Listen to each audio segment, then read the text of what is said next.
नमस्कार। दोपहर समाचार में आपका स्वागत है।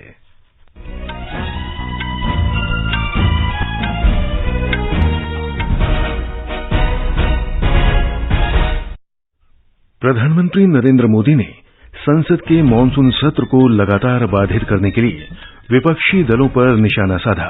कहा, इतना दिशाहीन विपक्ष कभी नहीं देखा। मणिपुर मुद्दे पर हंगामे के बीच लोकसभा दोपहर बाद 2 बजे तक स्थगित हुई। संसदीय समिति ने भारत से चोरी हुई प्राचीन वस्तुओं को वापस लाने के लिए समर्पित सांस्कृतिक धरोहर स्क्वाड की स्थापना की सिफारिश की। राष्ट्रपति द्रौपदी मुर्मू ओडिशा की 3 दिवसीय यात्रा पर आज शाम भुवनेश्वर पहुंचेंगी। मस्जिद समिति ने वाराणसी में ज्ञानवापी मस्जिद के एएसआई सर्वेक्षण के जिला न्यायालय के आदेश को चुनौती देते हुए इलाहाबाद उच्च न्यायालय का रुख किया। और भारत के किदाम्बी श्रीकांत और एचएस प्रणॉय ने टोक्यो में जापान ओपन बैडमिंटन टूर्नामेंट के दूसरे दौर में जगह बनाई।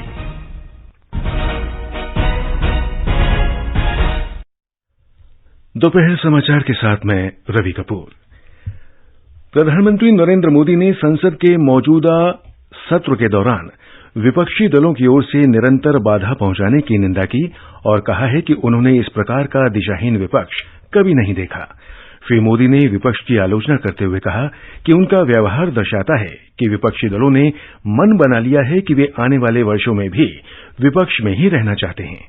श्री मोदी ने आज संसद भवन परिसर में भारतीय जनता पार्टी के संसदीय दल की बैठक को संबोधित करते हुए ये बात कही। बैठक के बाद संसदीय कार्यमंत्री प्रहलाद जोशी ने बताया कि प्रधानमंत्री ने देश को 2047 तक विकसित देश बनाने के प्रयासों पर जोर दिया। उन्होंने बताया कि श्री मोदी ने 15 अगस्त को प्रत्येक विधानसभा क्षेत्र में हर घर तिरंगा कार्यक्रम आयोजित करने को कहा। प्रधानमंत्री जी ने बहुत इम्पोर्टेंट एक कहा 2047 तक भारत विकसित राष्ट्र बनाना चाहिए। ये सब हमारा जिम्मेदारी है। With this dream and with a decision and with a resolution we should move ahead. हम यही सोचना चाहिए, यही सपना देखना चाहिए, यही एक्शन करना चाहिए। हर घर तिरंगा इस बार भी करना चाहिए और हर विधानसभा क्षेत्र में इसके लिए कार्यक्रमों को आयोजित करने के लिए माननीय प्रधानमंत्री जी ने कॉल किया है। भाजपा के वरिष्ठ नेता रविशंकर प्रसाद ने बताया कि प्रधानमंत्री ने विश्वास व्यक्त किया कि उनकी सरकार 2024 में फिर से सत्ता में आएगी।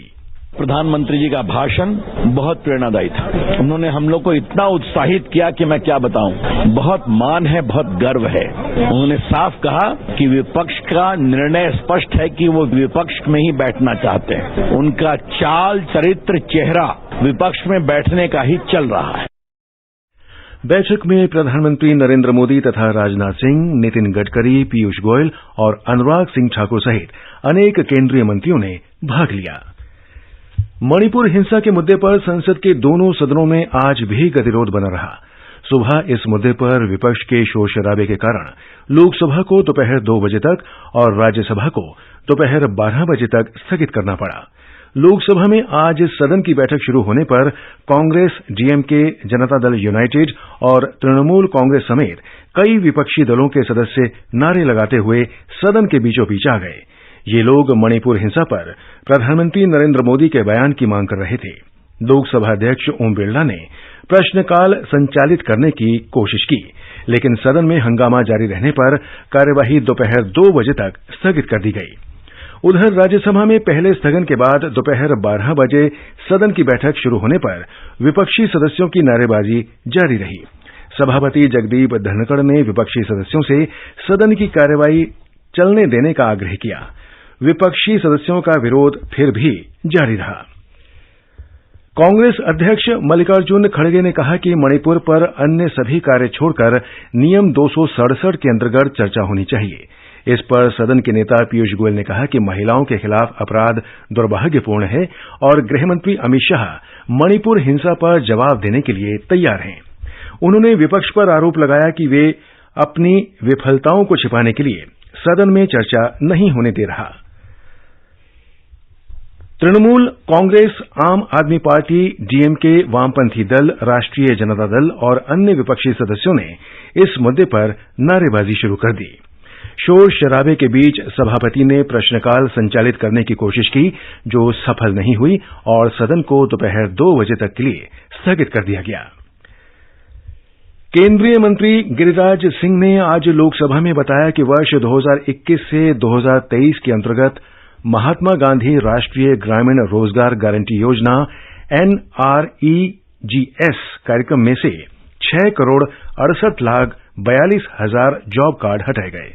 लोकसभा में लिखित उत्तर में उन्होंने बताया कि जाली और डुप्लीकेट जॉब कार्ड हटाए गए हैं।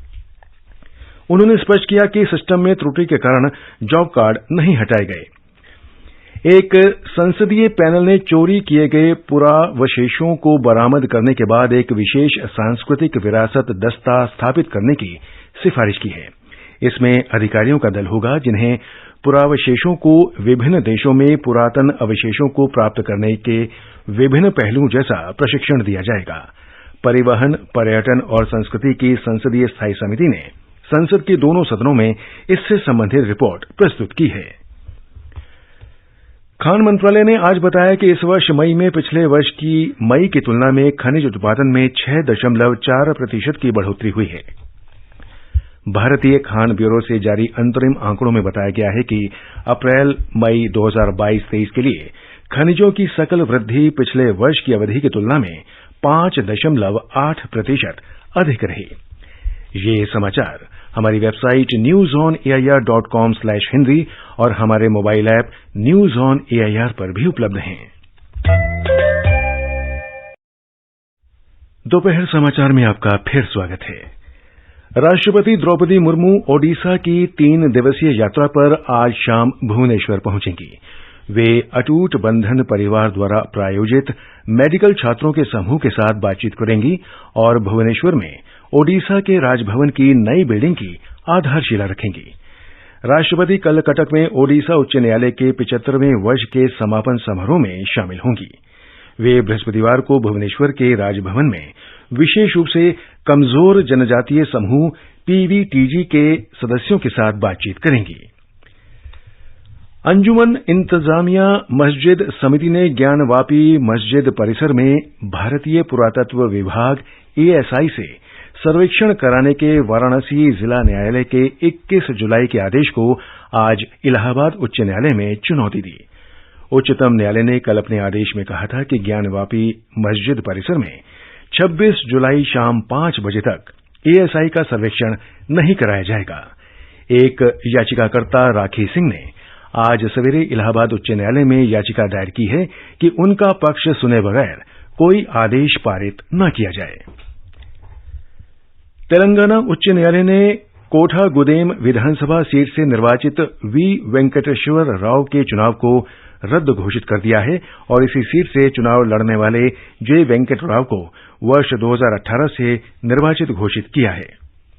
न्यायाधीश डॉक्टर राधारानी 2019 में J. वेंकट राव द्वारा दायर चुनाव याचिका पर महत्वपूर्ण निर्णय दिया है।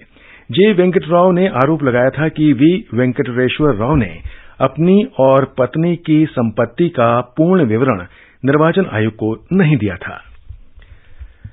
गुजरात के मुख्यमंत्री भूपेंद्र पटेल ने आज गांधीनगर के महात्मा मंदिर में सेमिकॉन इंडिया प्रदर्शनी का उद्घाटन किया।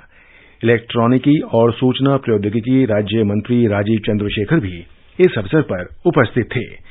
गांधीनगर के महात्मा मंदिर में आज सेमिकॉन इंडिया प्रदर्शनी के उद्घाटन के बाद श्री चंद्रशेखर ने संवाददाताओं को बताया कि राज्य सरकार के नीतिगत प्रयासों और गुजरात में सेमीकंडक्टर बनाने वाली बड़ी कंपनियों के आने से राज्य सेमीकंडक्टर नवाचार का प्रमुख केंद्र बन गया है। इस क्षेत्र में विकास की अपार संभावनाओं का उल्लेख करते हुए श्री चंद्रशेखर ने कहा कि आगामी दशक सेमीकंडक्टर और इलेक्ट्रॉनिक्स का होगा। अलग अलग सरकारों ने अलग अलग तरीके से इस बहुत ही इम्पोर्टेंट सेक्टर को एक तरह से इग्नोर किया है, वो असफल है। इंडिपेंडेंट इंडिया के इतिहास ये पहली बार ऐसा एक एफर्ट और ऐसा सक्सेस 15 महीने में हम इतने आगे बढ़े हैं, इतना प्रोग्रेस हुआ है जो पिछले 70 साल में देश में देखने को नहीं है। और प्रधानमंत्री मोदी जी का जो विजन था, हमने इस सेमिकॉन इंडिया से पहले ही एक फ्यूचर डिजाइन का पहला रोड शो यहां पर शुरू किया था गांधीनगर में। राज्य के मुख्यमंत्री भूपेंद्र पटेल ने कहा कि सेमीकंडक्टर उद्योग जगत की आधारभूत आवश्यकता है और सरकार सेमीकंडक्टर क्षेत्र को हर प्रकार से बढ़ावा दे रही है। प्रधानमंत्री नरेंद्र मोदी इस महीने की 27 तारीख को राजकोट के पास हीरासर में गुजरात के पहले नए ग्रीन हवाई अड्डे का उद्घाटन करेंगे। हमारी संवाददाता ने बताया है कि 1405 करोड़ रुपए की लागत से 1500 एकड़ क्षेत्र में बने इस हवाई अड्डे का नाम बदलकर राजकोट अंतर्राष्ट्रीय हवाई अड्डा किया गया है। हिरासर में बना ग्रीनफील्ड हवाई अड्डा सौराष्ट्र क्षेत्र की वाणिज्यिक राजधानी राजकोट शहर से 30 किलोमीटर दूर है। हवाई अड्डे में 45 मीटर चौड़ा रनवे है जो किसी भी समय पर 14 विमानों को पार्क कर सकता है। व्यस्त समय के दौरान हवाई अड्डे के यात्री टर्मिनल पर प्रति घंटे 1200 से अधिक यात्रियों का प्रबंधन किया जा सकता है। ग्रीनफील्ड हवाई अड्डा सौर ऊर्जा प्रणाली, हरित पट्टी और जल संचय प्रणाली से सुसज्जित है। अंतर्राष्ट्रीय बाजार के लिए हवाई कनेक्टिविटी मिलने से स्थानीय औद्योगिक विकास को बढ़ावा मिलेगा। विशेष रूप से मोरबी के सिरेमिक उद्योग को बड़ा लाभ होगा और इस क्षेत्र में रोजगार के नए अवसर पैदा होंगे। प्रधानमंत्री नरेंद्र मोदी ने 2017 में राजकोट के पास अंतर्राष्ट्रीय हवाई अड्डे के निर्माण की आधारशिला रखी थी। अपर्णा खून, आकाशवाणी समाचार, अहमदाबाद। राष्ट्रीय सुरक्षा सलाहकार अजीत डोभाल ने चीन की कम्युनिस्ट पार्टी के राजनीतिक ब्यूरो के सदस्यों और पार्टी के विदेशी मामलों के आयोग के निदेशक वांग यी से कल जोहान्सबर्ग में मुलाकात की। ये मुलाकात ब्रिक्स देशों के राष्ट्रीय सुरक्षा सलाहकारों की बैठक के मौके पर हुई। श्री डोभाल ने कहा कि सीमा पर स्थिति सामान्य करने के प्रयास जारी रहने चाहिए ताकि शांति और सद्भावना के साथ आपसी संबंधों के रास्ते में आने वाली सभी बाधाओं को दूर किया जा सके। संयुक्त अरब अमीरात के विदेश व्यापार मंत्री डॉक्टर थानी अल ज़ियोदी को विश्व व्यापार संगठन WTO के 13वें मंत्री स्तरीय सम्मेलन का अध्यक्ष चुना गया है। ये सम्मेलन फरवरी 2024 में आबू धाबी में होगा। जिनेवा में विश्व व्यापार संगठन की आम सभा की बैठक में ये घोषणा की गई। श्रीलंका में जातीय मुद्दे का समाधान खोजने की दिशा में देश के राष्ट्रपति रानिल विक्रमसिंघे ने कल सर्वदलीय बैठक बुलाई है। सर्वदलीय बैठक में श्रीलंका के उत्तरी और पूर्वी क्षेत्रों को और अधिकार देने के बारे में चर्चा की जाएगी। सोमालिया की राजधानी मोगादिशु में कल सैन्य शिविर के भीतर आत्मघाती बम विस्फोट में 30 से अधिक जवानों के मारे जाने और कई के घायल होने की आशंका है। अल शबाब ने इस हमले की जिम्मेदारी ली है।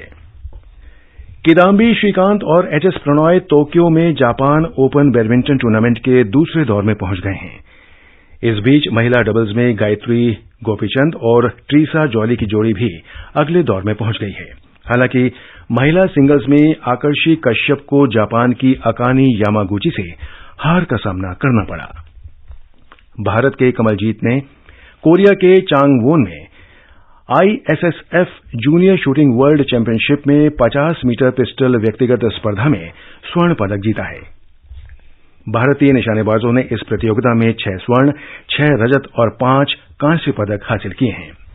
जम्मू कश्मीर में किश्तवाड़ जिले में बहुप्रतीक्षित 43 दिवसीय वार्षिक मचैल माता यात्रा आज से शुरू हो गई है और ये 5 सितंबर को समाप्त होगी। ये यात्रा जम्मू संभाग में दूसरी सबसे प्रसिद्ध तीर्थ यात्रा है। लद्दाख में करगिल जिले की जंस्कार सब डिवीजन का लुंगनाक प्रखंड जल जीवन मिशन के अंतर्गत 100% घरों में जल आपूर्ति वाला प्रखंड बन गया है। इस प्रखंड के हर गांव के हर घर में नल से जल आपूर्ति हो रही है। जल जीवन मिशन की शीर्ष समिति की बैठक में ये घोषणा की गई। अंत में मुख्य समाचार एक बार फिर। प्रधानमंत्री नरेंद्र मोदी ने संसद के मॉनसून सत्र को लगातार बाधित करने के लिए विपक्षी दलों पर निशाना साधा। कहा, इतना दिशाहीन विपक्ष कभी नहीं देखा। मणिपुर मुद्दे पर हंगामे के बीच लोकसभा दोपहर बाद 2 बजे तक स्थगित हुई। संसदीय समिति ने भारत से चोरी हुई प्राचीन वस्तुओं को वापस लाने के लिए समर्पित सांस्कृतिक धरोहर स्क्वाड की स्थापना की सिफारिश की। राष्ट्रपति द्रौपदी मुर्मू ओडिशा की 3 दिवसीय यात्रा पर आज शाम भुवनेश्वर पहुंचेंगी। मस्जिद समिति ने वाराणसी में ज्ञानवापी मस्जिद के ASI सर्वेक्षण के जिला न्यायालय के आदेश को चुनौती देते हुए इलाहाबाद उच्च न्यायालय का रुख किया और भारत के किदाम्बी श्रीकांत और HS प्रणॉय ने टोक्यो में जापान ओपन बैडमिंटन टूर्नामेंट के दूसरे दौर में जगह बनाई। इसके साथ ही दोपहर समाचार का ये अंक समाप्त हुआ।